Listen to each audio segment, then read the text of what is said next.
हर साल ईद पर सलमान खान की फिल्म का फैंस को इंतजार रहता है और इस बार भी सलमान खान लेकर आए हैं सिकंदर।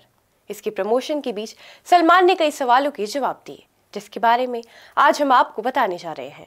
आदाब, आप देख रहे हैं आवाज वॉइस और मैं हूं आपके साथ अमीना माजिद। सलमान खान अपनी फिल्म सिकंदर के प्रमोशन के आखिरी फेज में काफी बिजी थे और 26 मार्च को हुई एक प्रेस कॉन्फ्रेंस में उन्होंने फिल्म के बारे में कुछ मजेदार बातें शेयर की। साथ ही उन्होंने और भी सवालों के जवाब दिए।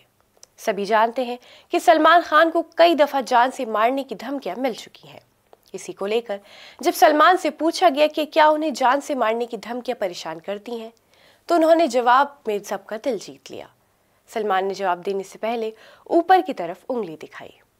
सलमान खान ने कहा, भगवान अल्लाह सबसे ऊपर है, जितनी उम्र लिखी है उतनी लिखी है, बस यही है। कई बार इतने सारे लोगों को साथ में लेकर चलना पड़ता है, बस यही समस्या हो जाती है।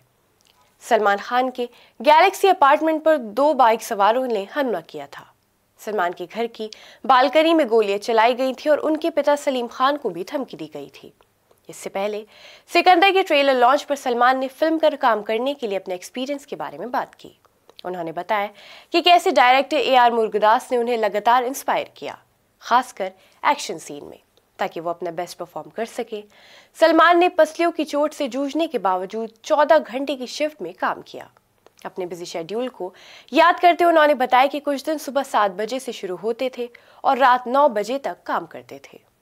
AR मुरुगदास की सलमान से मुलाकात तब हुई जब वो अक्षय कुमार के साथ हॉलीडे में काम कर रहे थे और वहां उन्होंने सलमान से कहा कि मैं आपके साथ फिल्म बनाना चाहता हूं। कुछ साल बाद सलमान ने उन्हें फोन किया क्योंकि वो एक कोरियाई फिल्म का रीमेक बनाना चाहते थे और उन्होंने कहा कि अगर वो सलमान के साथ कोई फिल्म करना चाहते हैं तो वो कुछ ऐसा होना चाहिए जिसे वो खुद लिखें।